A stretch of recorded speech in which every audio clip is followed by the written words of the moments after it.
जय माता दी। माता का 8वां स्वरूप माँ महागौरी।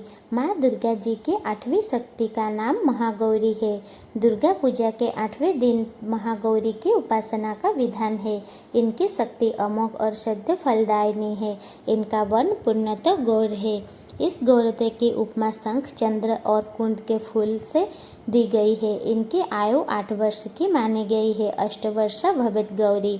इनके समस्त वस्त्र एवं आभूषण आदि भी श्वेत है। महागौरी की 4 भुजाएं हैं। इनका वाहन वृषभ है। इनके ऊपर के दाहिने हाथ में अभय मुद्रा और नीचे वाले दाहिने हाथ में त्रिशूल है। ऊपर वाले बाएं हाथ में डमरू और नीचे वाले बाएं हाथ में वर मुद्रा है।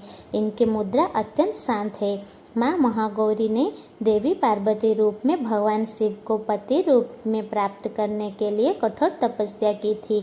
एक बार भगवान भोलेनाथ ने पार्वती जी को देखकर कुछ कह देते हैं, जिससे देवी के मन का आहत होता है और पार्वती जी तपस्या में लीन हो जाती है। इस प्रकार वर्षों तक कठोर तपस्या करने पर जब पार्वती नहीं आती तो पार्वती को खोजते हुए भगवान शिव उनके पास पहुंचते हैं। वहां पहुंचते तो वहां पार्वती को देखकर आश्चर्यचकित रह जाते हैं। पार्वती जी का रंग अत्यंत ओजपूर्ण होता है। उनकी छटा चांदनी के समान श्वेत और कुंद के फूल के समान धवल दिखाई पड़ती है। उनके वस्त्र और आभूषण से प्रसन्न होकर देवी उमा को गौरवर्ण का वरदान देते हैं। एक कथा अनुसार भगवान शिव को पति रूप में पाने के लिए देवी ने कठोर तपस्या की थी, जिससे इनका शरीर काला पड़ जाता है।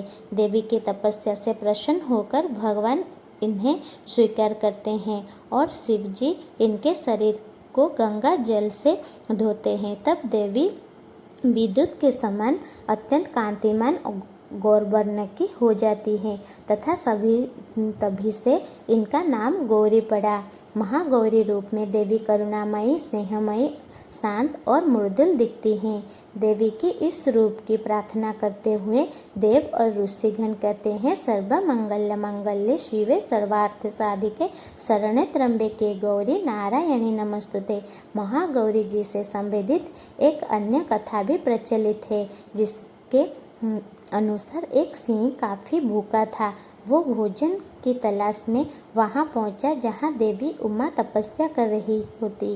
देवी को देखकर सिंह की भूख बढ़ गई, परंतु वो देवी के तपस्या से उठने का इंतजार करते हुए वहीं बैठ गया।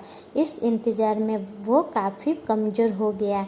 देवी जब तप से उठी तो सिंह की दशा देखकर उन्हें उस पर बहुत दया आती है और माँ उसे अपनी सवारी बना लेती हैं, क्योंकि एक प्रकार से उसने भी तपस्या की थी। इसीलिए देवी गौरी का वाहन बैल और सिंह दोनों ही है। माँ महागौरी का ध्यान, स्मरण, पूजन, आराधना भक्तों के लिए सर्वविध कल्याणकारी है। हमें सदैव इनका ध्यान करना चाहिए। इनकी कृपा से अलौकिक सिद्धियों की प्राप्ति होती है। मन को अनन्य भाव से एकनिष्ठ कर मनुष्य को सदैव इनके पदारविंदों का ध्यान करना चाहिए। जय माता दी।